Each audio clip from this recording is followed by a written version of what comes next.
So if I were to if I were to do like a quick review at this point, uh, different game than Dark Souls, but still really good. It is still a really fun knockoff Dark Souls game. Really, really fun. I would rate it. I would call it a good game. I don't know if I would call it a great. I don't think I would. I think this is a great game. I think it's a really good game. I don't think it's great. Maybe that right there kind of puts me against the grain. I'm not sure. A lot of people love this thing. I think it's just a good game. I don't think it's great.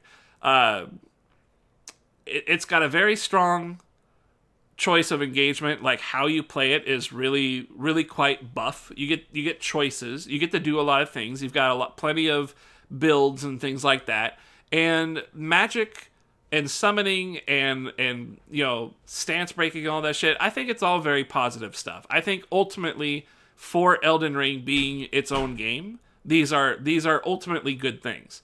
So if you don't view it like Dark Souls and you view it as a standalone product and don't come in with a Dark Souls mindset, I think Elden Ring is actually good. I like it. I like it. I think it's good. I think it's a really good game. I think in that light, I would maybe give it. I don't really like the point system, but can we do like 8 out of 10? I would do like an 8 out of 10. I would do an 8 out of 10. What are you guys talking about? I would do an 8 out of 10, I think. It's a pretty damn good game. It's definitely not 10 out of 10. There's a lot of things that suck about it. Input delay does suck. The loot really sucks. There's nothing to get excited about. And the game is way too big and the game is way too long. Those are negatives. But even though those negatives are there, they're not huge, terrible, game breaking or anything like that. It just, you're going to put like 100 hours into this game, like bare minimum. Bare minimum, you're going to put 100 hours in. And most of that is really just going to be running around looking at stuff that looks pretty the first time, but that's kind of it.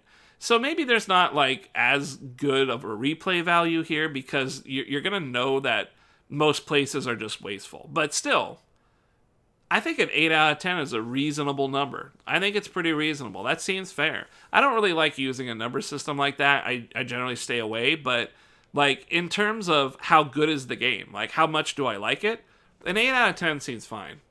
I think it's pretty cool. I think it's a pretty cool game. I like it. I can't deny that I had a lot of fun most of the game. I really can't deny that.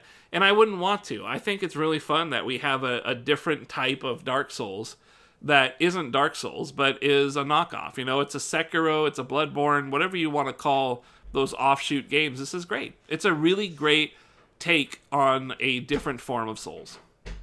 It's fun. It's fun, it's great, it's big, it's long. How hard to get that magic build where I one-shot everything? I have no idea. You're going to have to look that shit up yourself. I got no clue. But I think I'm cool suggesting this to people. I think if people want to play a Souls-like game that's easier, that's more approachable, that's a little more casual-friendly, because you can be so powerful in this game, you can one-shot bosses.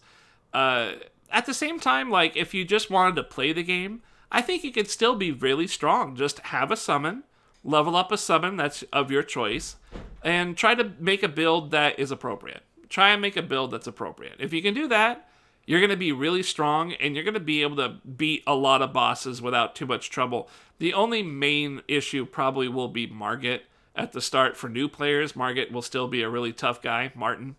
But even then, if you got your summon down and you have a build that you kind of looked online and be like, what's a really good build or what's a fun build, if you can look online first, you can get a build that will be pretty sick. And it is important to have a build that works in this game. You can't just put all your points into Vitality and expect to do good. You do have to have a build in this game. Yeah, I guess. I'm just going to say I guess. Yeah, alright, that's cool. It's a good game. Like, even with the open world part, and, I don't really like the open world that much, but I don't hate it. And the mechanics overall are pretty cool, even though I didn't use any summoning and, that type of thing. I don't care. And it's not really Dark Souls. It's not trying to be Dark Souls. It's trying its own thing. And I can appreciate it for what it's trying to do because it does a good job.